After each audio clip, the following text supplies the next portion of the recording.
92.3 Radyo 5 True FM. Dito tayo sa totoo. Kapatid, magandang tanghali. Nax naman. Eto na nga po tayo. It's H2H time. Heart to heart. Ngayong Tuesday afternoon. Kumusta po ba sa inyong lugar na kinaroroonan, mga kapatid? Nararamdaman nyo na ba si Christine? O kaya naman baka alam nyo na, umaanggi-anggi pa lang, humahangin-hangin o dumidilim-dilim pa lamang. Opo. Ayan, magandang tanghali po sa lahat ng mga bising-busy na mga magulang. Sa lahat ng mga, nasa kalagitnaan na naman ng araw, syempre, may mga cancellation ha. Oo, bisitahin nyo po. Okay, bisitahin nyo ang mga public information office ng inyong mga syudad, ng inyong mga munisipalidad. 'Di ba? Dahil meron na po mga announcements sa maraming mga lugar na meron ng cancellation of classes. Ayan, para sa kapakanan din naman ng inyong mga Junanakay, mga Junakis na nasa eskwelahan. At para naman doon sa mga dalagita, mga binatilyo, ayan ha, meron ng pagka meron ng cancellation ng klase, uwi. yung iba, tara doon tayo sa bahay. Tara ganito, tara ganyan. Naku po, baka hanapin lang kayo ng mga magulang ninyo, ha? O kaya naman sige na ha, sa mga parents natin dyan. Lalo na yung iba, mga nasa trabaho na, kumustahin nyo na. Malamang sa malamang, meron namang mga cellphone, ang inyong mga anak. Kumustahin nyo, nasa bahay na ba? Sige, i-check, umuwi na ha, at baka abutan pa ng ulan. Kaya naman na malakas na hangin, o baka abutan pa ng matinding traffic, o baka kung saan pa nga magsuot. Naku po. Yan na naman sinasabi. Ayan, at syempre mga kapatid, isang araw na naman, isang pananghalian ng ating kwentuhan, at hindi lamang naman po yan, kundi ang ating HEART segment ang ating mapapakinggan for today. Etong kanilang iaakyat sa atin na mapag-uusapan, naku, pwede ka talagang matututo ka dito, kapatid. Lalong-lalo na kapag ka ikaw ay meron ng plano na mag-settle down, o kaya naman ikaw ay nandoon na sa gusto ng lumagay sa tahimik. Pero ang sabi ng iba, magulong buhay. Hindi naman talaga tahimik. Ayan ha. Kaya mga kapatid, antabayanan ninyo ang ating HEART segment. Pero sa ngayon, ang aming panawagan, i-follow nyo na po muna kami sa ating mga social media accounts. Social media platform, lalong-lalo na sa YouTube, sa Facebook, Instagram, TikTok, Threads, at doon sa X na dating Twitter. Ay hanapin lamang po ang Radyo 5 True FM. Yan ang hahanapin nyo sa lahat ng yun. At Radyo 5 True FM. Thank you. At ihanda nyo na nga rin po ang ating mga hotlines. 8689-3289 o ang 8689-3290. Yan ha, 8689-3289 at ang 8689-3290. Okay? Nako, mas maganda, umpisa na natin ng maaga-aga. Ang ating HEART segment para malaman natin, makalkal natin ng maigi. Ano nga ba talaga ang magiging desisyon nila sa bandang huli? Ito po ba yung pipili sila? Dahil alam nyo naman, sa HEART, ni-spell out na nga po natin yan. Plus, nilalagyan pa natin ng panibagong pakahulugan ang bawat letra ng salitang heart. Okay? Ayan ha, letter H for half and half ang kanilang half and half. Kumbaga 50-50, ganyan ba? Hindi pa ako makapag-decide, Kuya Poy, ganyan. O kaya naman, kung kailangang iproseso pa nga ang kanilang usapan, nandyan ang letter E, i-evaluate muna. Teka lang. Mas mahabang pag-iisip pa ito, ha? O kaya naman yung letter A na, ayun naman pala. Na-gets na po namin, approve na approve, Kuya Poy. Pero nandyan din ang letter R na, reject na. Wag na. Tama na. Stop na. Yan. As in, reject. O kaya naman na yung letter T as in, sige po. Kahit na mukhang nasira na, let us, letter T, try again. O, ganon. Kaya heto, makinig ka na maigi, kapatid, dahil itong si... ito makakausap natin, ha? Dalawa makakausap natin. Ganire. Gusto na raw na mag-settle nitong si Paul, pero ang kanyang 3 taon ng jowa na si Lenlen ay alanganin. Na magsama sila sa isang bubong. Okay? Pakiramdam kasi nitong si Lenlen, hindi pa raw siya ready sa mas mabigat na mga responsibilidad at sakaling susunod naman ito sa gusto ng kanyang jowa, posibleng mauwi raw yan sa matindi at malaking pagkakamali. Okay.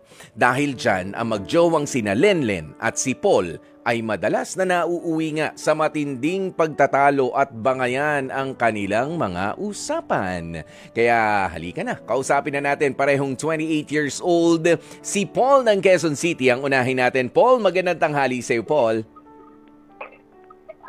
Hello, Kuya Poy. Oo, magandang tanghali, Paul. Magandang tanghali po. Oo, okay, Paul. 3 years na nga kayo na magjowa nitong si Lenlen. Papaanong pagsisettle ba yung gusto mo? Yung pagpapakasal na ba o pagli-live-in lang? Bakit ka ba nagmamadali? Yan ang mga tanong na dapat mong sagutin. Go, Paul. Yun Kuya Poy. Nakikita ko kasi sa kanya yung, ayun nga, sana yung makakasama ko, parang gusto ko lang din bumukod para mas matry namin yung mas tumindi yung bond namin kaya yung relationship. Kasi diba pa din yung magkasama kayo araw-araw kaysa yung magkikita-kita pa din. Malayo din po kami kasi. Sa ngayon ba, Paul, ano ang setup ninyo? Sino ang kasama mo? Saan ka umuuwi? Mag-isa ka lang ba? O kasama mo pa yung pamilya mo? Kasama ko din naman po yung pamilya. Yung ngayon yung ngayon ang pinag-uusapan natin. Ayan, tapos ito namang si Lenlen, ano naman siya? Kumusta naman siya? Kasama rin ba ang pamilya sa ngayon? Opo, sa pamilya din niya po siya umuwi. Yeah. Kayo ba? Hindi pa rin family din. Ayun. Kayong dalawa ba ay pareho namang merong hanap buhay, pinagkakakitaan? Opo, meron naman po pareho. Wala naman kayong mga responsibilidad sa kanya-kanya yung mga pamilya. May mga kapatid na mas bata, pinag-aaral. Sa akin po wala naman na po, nakatapos na din naman po lahat. Sa din naman po, wala na rin siyang pinapaaral. Wala na mga inaalalayan, wag naman sana, baka merong may sakit na hindi naman pwedeng basta iwan lang, ano?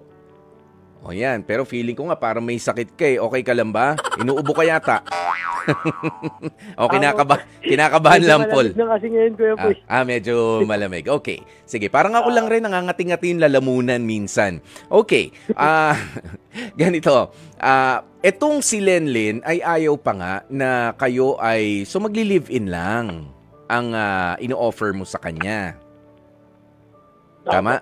Magli-live-in nang hiwalay sa bahay ninyo, hindi sa bahay ninyo ito at hindi rin naman sa bahay nila. Tama ba? Kasi meron yung nagyayaya pero iuwi lang sa bahay. Hindi po. Bukod po talaga.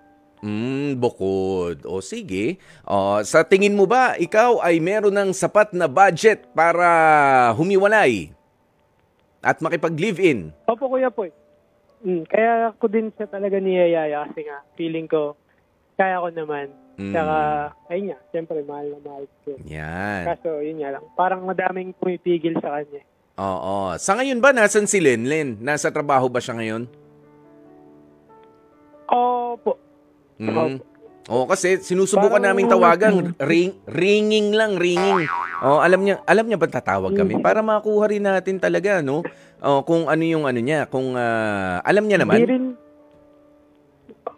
Di rin po sumasagot sa akin simula kanina po. Parang nagalit nga siya.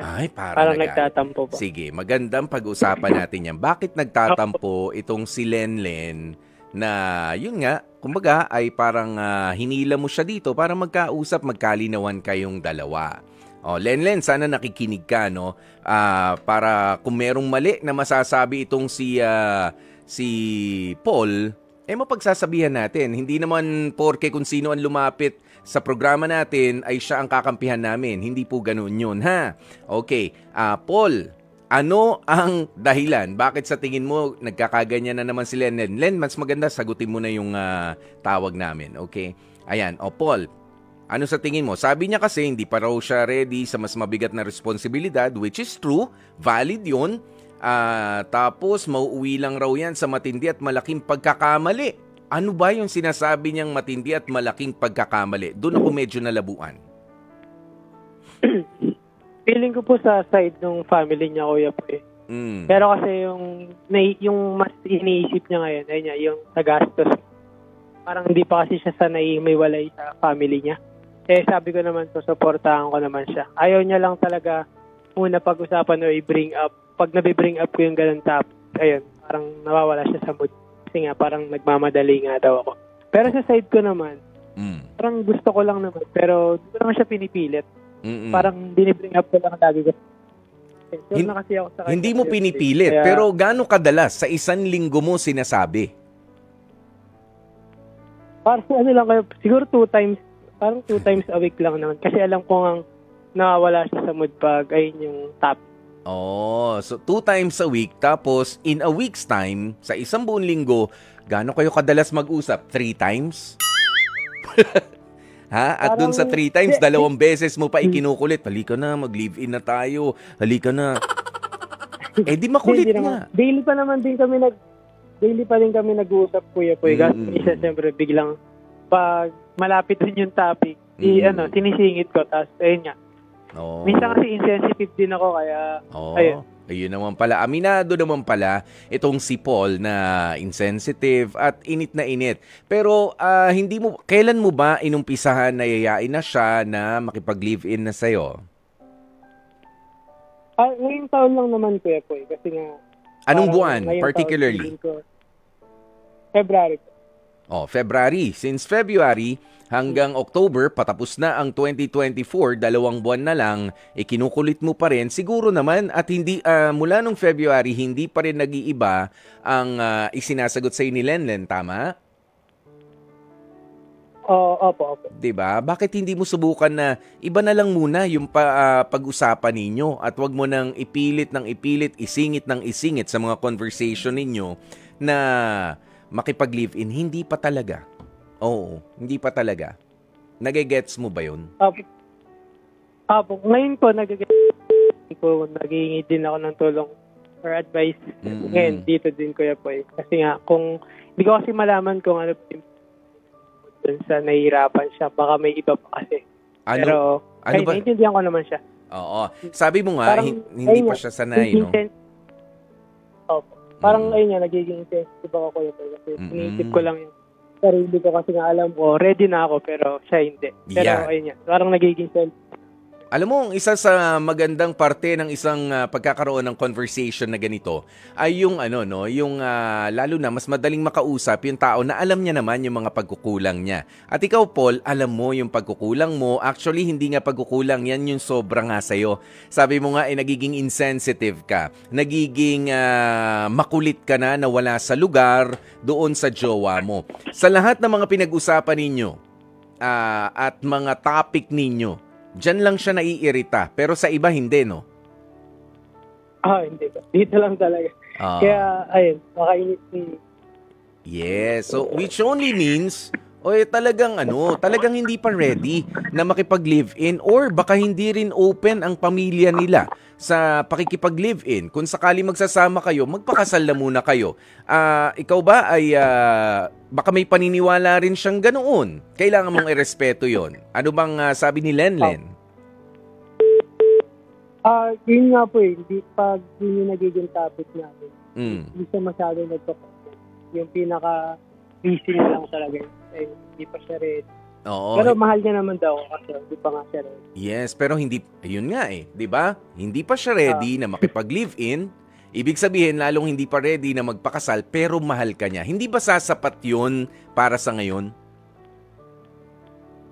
Sa ngayon naman, kaya po okay naman. Okay naman, pinaintindihan ko. Gusto ko lang talaga advice kung ano yun dapat mong gawin. Sige. Ayan ha, kasi nga, eto, basahin natin ang ilan sa mga komento ng mga kapatid natin. Sabi ni Marites Intia, ang advice ko sa iyo, respect each other's decision. Kung stable na ang lahat, okay, sa aspetong pinansyal, physical, emotional, and spiritual, pwede namang mag-push through kung anuman ang inyong magiging desisyon. Oo, yan ang sabi ni Marites Intia. Yan, sabi naman ni Mark Dave, Kuya Poy, may kilala ako, ganyan. Kaso binahay ng sapilitan. Iba naman yung binahay ng sapilitan. Wag lang makakasuhan ng kidnapping yan, ha. Iba yun, ha. Kapag basta na lang hinila sa bahay, ha. Ayan, okay. Huwag ka naman darating sa puntong gano'n. Baka naman, Paul. Ay, ha? Hindi po kayo po. Baka pilitin mo naman. Halika na rito. Tinali mo na ron. Huwag gano'n, ha. Pangit yun. Ito, sabi ni Rodney Ababaw, Kuya Poy, ang advice ko para kay Paul, respect her decision. Itong si Lenlen. Sa ngayon, sa ngayon ay kailangan mo maintindihan yung attachment niya sa family niya ay hindi ganun pang kadali talaga para sa kanya na bumukod. Pero kung ayaw niyang bumukod at wala pa siyang balak, edi pag-isipan mo lang rin. Ayan, okay. Ayan, Yon, Bea Dalisay, sabi niya, Paul, kung seryoso ka kay Lenlen, respetuhin mo ang desisyon niya. Magagawa mo bang respetuhin ang desisyon nitong si Lenlen? Opo naman, Kuya Poy. Yeah. Lang talaga parang, ayun nga, napaparanid ako, iniisip ko kung bakit ayaw niya pa ganun. Pero, ayun nga, ngayon, naisip ko na, ayun, parang sobrang nagmamadali na ako. Iniisip yung side niya. Alam mo, may kasabihan sa Ingles, na haste makes waste. Yung pagmamadali, ano lang yan, sobrang pagmamadali natin, nasasayang lang yung mga panahon. Hindi mo na-cover ang lahat. Hindi mo na-enjoy yung relationship kapag kami nadali mo lang rin yan. Okay? Paul, ikaw ba, ano ba yung sinasabi mo kanina na paparanoid ka? Para mailabas mo lang, para maisiwalat mo. Baka hindi mo nasasabi kay Lenlen yan. Ano-ano ang mga naiisip mo sa tuwing tinatanggihan o naiinis si Lenlen sa hirit mo na magsama na kayo? Ayun, baka iniisip ko kasi Pepoy, baka mamaya, baka hindi niya ako gusto talaga. Yun, parang naging asawa gan. Kasi ayaw niya makipag-live din sa akin. Naisip ko lang baka talaga ako doon. Ayan, pero na-enjoy nyo naman yung relationship nyo ngayon, di ba? Eto na nga yung maipapayo ko sa'yo. Kaya nga tinatanong ko, kaya mo bang respetuhin yung desisyon ni Lenlen dahil yun talaga ang dapat mong gawin? At syempre, ikaw naman ay tigilan mo na ang pangungulit. Napakarami pa mga pag-uusapan kesa sa pagli-live-in. Napakarami mga magandang planuhin sa isang relationship kesa yung pakikipag-live-in. Okay? Kasi magiging toxic statement yan, magiging toxic conversation yan kapag ka lagi mong pinapasok at maapektuhan na yan yung lahat ng magaganda nyong memories na babalik-balikan. Kumbaga, siya mabait naman si Paul, maasikaso si Paul, kaso ang kulit, pinipilit na ako mag-live-in. 'Di ba? Ayaw. O kaya naman, ang sweet-sweet, ang bango-bango, ang gwapo-gwapo ng boyfriend ko, kaso pinipilit ako mag-live-in, ayoko. 'Di ba? Yun kumbaga sisirain niya yung mga nai-invest mo na maganda. Kaya yung ibang conversation na lang ang mas maigi. Bakit hindi kayo magplano na, total meron akong budget kasi Paul, 'di ba 'yan yung meron ka? Sabi mo may budget na ako, Kuya Poy, may ganito. Ba't hindi kayo mag-invest ba't ikaw mismo hindi ka mag-invest sa isang maliit na business kung sa tingin mo sobra-sobra yung pera mo? Ha? 'Di ba? Ikaw lang. Kahit hindi kayong dalawa. Para may extra income ka pa. Para lalong lalaki pa yung naiipon mo. Di ba? Yun. Para may iba ka ring naiisip. Okay, ibibigay namin sa iyo ang pagkakataong ito para magbigay ng mahalagang mensahe kay Lenlen sa kung ano ba ang gusto mo sanang mangyari na maganda para sa inyong relationship. Kaya ito na ang pagkakataon mo. Paul, go ahead. Thank you, Kuya Boy. Ayun, Len, Then, sorry kung sobrang kulit ko sa'yo. Tsaka like kung binibring up yung kanya about sa pag-live-in. Pero, ayun, kung ano man yung magiging decision mo, okay naman sa akin yan. Hihintayin na lang talaga. Hihintayin ko na lang kung kailan ka magiging ready. So, sa ngayon, ayun, enjoy lang natin yung isa't isa. Tapos, ayun, tama si Kuya Paul. Pwede tayong ako or ikaw or gusto natin mag-business or mag-invest. Ayun lang, Kuya Paul. I-invest mo yung oras mo, yung panahon mo, yung energy mo sa iba pang mas produktibong bagay kaysa sa pangungulit na live-in. Oh, at isa pang paalaala ha, Paul, at sa mga gusto makipag-live-in, init na init, ang pagli-live-in ay hindi ho testing. Oo, wala hong ganyan. Testing muna, live-in muna. Tignan natin kung pwedeng magtuloy sa wedding. Oo, wag niyo hong gawing testing grounds ang pakikipag-live-in. Okay? Iangat natin ang ating standard sa paghanap ng true love. Okay? Ayan, kaya naman, Paul, sige, basahin ko pa ang ilan sa ang daming mga nagpapayo sa'yo. Sabi ni Ryan Detesio, pag-usapan ninyo ang problema, bakit hindi pa pwede, baka meron siya mga paniniwala, ganyan. O pangalawa, hindi pa niya nakikita na kaya mo or may gusto pa rin naman siyang gawin na posible na magiging hadlang kung magli-live-in na kayo. Pangatlo, huwag nating ipilit. Yung pag-uusap na ganyan, nakikita mo na hindi na rin siya komportable. Okay? Sabi naman ni Gail Enriquez, huwag kang mapilit at nagmamadali. Baka kasi si Lenlen may gusto pang gawin sa buhay niya o na tumutulong pa sa pamilya.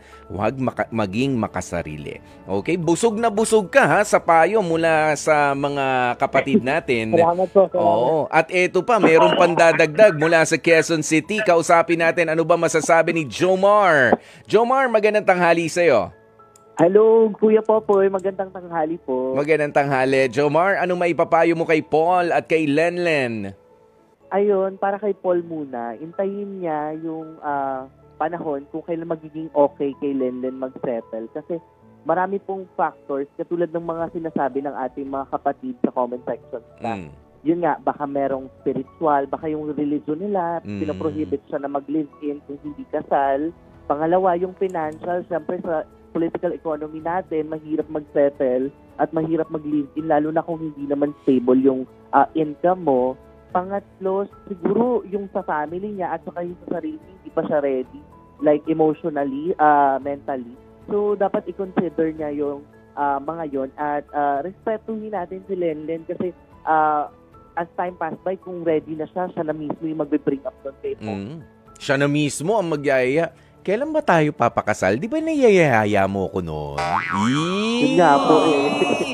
Parang sarap nun ha. Wala nang kahirap-hirap. Tapos sasabihin na lang ni Paul, ito, hinihintay lang naman kita eh. Ready na ako eh. Yay!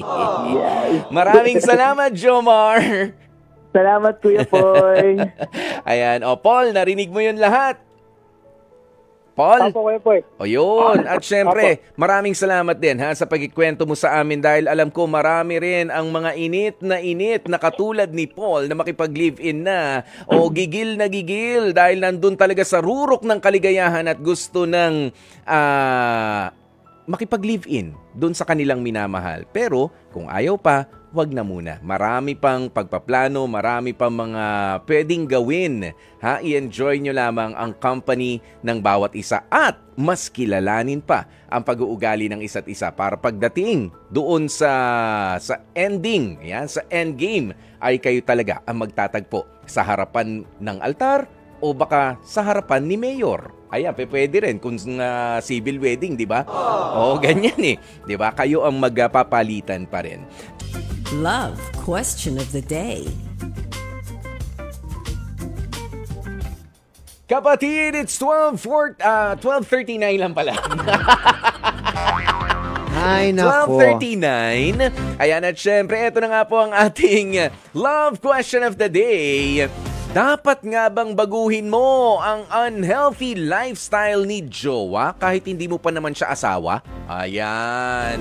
Dapat bang baguhin ang unhealthy lifestyle ni jowa kahit di mo pa naman talaga siya asawa? Ay siya, sige, eto na nga po ang inyong mga kasagutan, mga kapatid. Sabi ni Sarabel Sevate Torregosa, yes naman, o hindi naman po masama, lalo na kumpara naman sa ikabubuti ng jowa mo ito. Bilang girlfriend ng jowa ko, concern ako sa lahat ng ginagawa niya kasi nga mahal ko siya. Kapag mahal mo yung tao, kapag mahal mo yung tao, gugustuhin mong palagi yung ikabubuti para sa kanya. Kaya hanggat maaari, tulungan kayo para sa ikabubuti ninyong dalawa. Oh, sarap siguro maging jowa ni Sarabel. Next naman, concerned na concerned.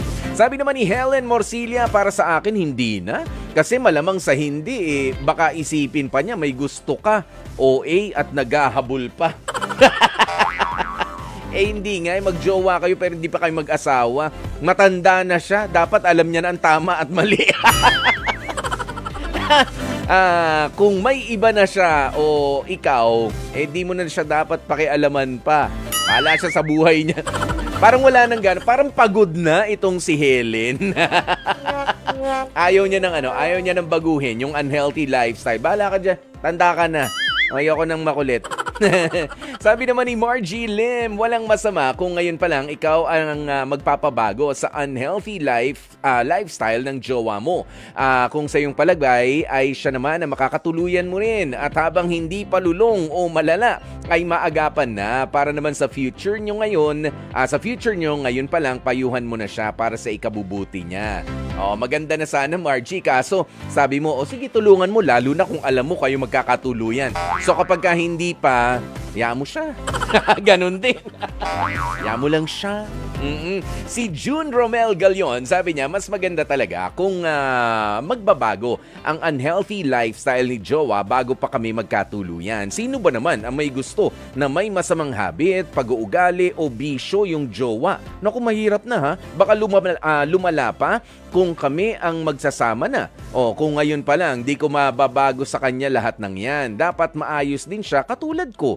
Para ang buhay namin ay mas magiging makabuluhan kahit matatanda na kami. Yun, di ba nga? At yun ang pinakamaganda sa isang relationship, mga kapatid, yung tumanda kayong magkasama. Yee! Di ba? Kaya nga, wala hong masama kung sa pag-uumpisa pa lamang ng inyong bagong relationship ay meron ka nakikita na unhealthy lifestyle ni jowa na sinusubukan mong magbago, lalo na kapag ka naninigarilyo, lalo na kapag ka sobra naman sa pag-inom ng alak, o kaya naman yung puyat ng puyat, hindi naman lahat sa bisyo no? Ayan, puyat ng puyat, o kaya naman delikado ang kanyang mga pinaggagawa na mga aktibidades, di ba? Ay nako, mas maigi na pakialaman mo yung unhealthy lifestyle niya. Kahit pa nga hindi mo asawa. Pero, wag naman darating doon sa punto na yun na lang at yun ang inyong pinag-aawayan. Sabi ko nga kanina, marami pang pwede kayong i-improve at yung iba, it'll take some time bago magbago. At yung iba naman, meron talaga yung, anong tawag mo ron, cold turkey. Ganyan ba yan? Na talagang pag sinabi mong, wag ka na Yossi, tigil na. Ang sweet nun tapos hindi na talaga bumalik. Ganoon yun. Okay, kaya naman sige. Para kasama kang tumanda. Yan ang magandang statement. Diba? Kapag parehas kayong healthy ng lifestyle ni jowa. Maraming salamat sa isang oras na naman nating pinagsamahan ngayong pananghalian. Ang sweet nyo sa part na yon, ha? Bukas ulitin po natin ito alas 12 ng tanghali. Programang Heart to Heart. At syempre, mamayang gabi, magkarinigan po ulit tayo sa Dr. Love Radio Show. 9:30 naman po iyan hanggang alas 11 ng gabi. Nakasama nyo nga po ang inyong lingkod. Ako po si Kuya Poy, ang inyong gwapopoy dito sa True FM. Dito tayo sa totoo.